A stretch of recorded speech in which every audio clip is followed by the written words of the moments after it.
Traitor ka talaga. Hindi ako dapat naniniwala sa'yo. Tita, ano pinagsasabi mo? Wala pa akong ginagawang masama. Akala mo ba hindi ko nalalaman? Akala mo hindi ko nalalaman na ikaw mismo ang magtutulong kay Briggs kung nasan ako? Tita, ano ba ang mukha niya? Bagay sa'yo dahil two-faced ka! Pero pagkatapos ang gagawin ko sa'yo, alam mo, buong mukha mo na yung masisira! No! No, Tita, no! Please, no! Stop! No! Please, Tita! I warned you! Huwag na huwag mo akong kakalabanin! Tita, hindi ko naman gagawin sa'yo yun! May proof ako nakakampi mo ako! Please, stop, stop! What proof? Bitawan mo muna kasi ako, please, Tita! Stop it! Fine. Huwag na huwag mo akong tatakbuhan, ha? Dahil ikaw ay papahunting ko. Tita! Okay. Di ba sinabi mo sa akin to spy on your enemies? Yun lang naman kasi ginagawa ko, tite. Alam kong hindi ikaw yung pumatay kay Tito Benji. Kaya gusto kong malaman eh. Ngayon alam ko na kung sino. Benji, ha?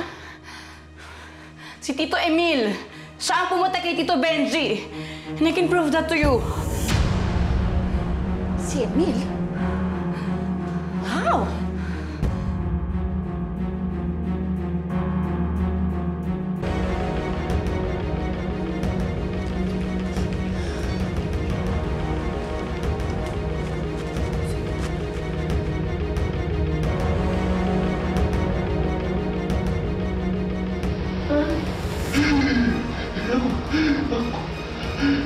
Ako pumatay kay Benji.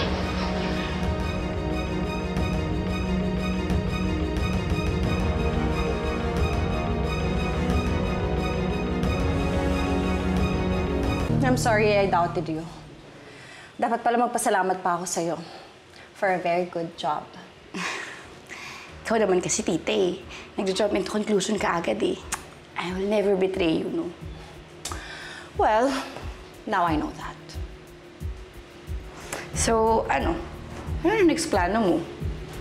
Papakita na ba natin yan sa mga polis? Why no? Of course not. Because I have a better idea.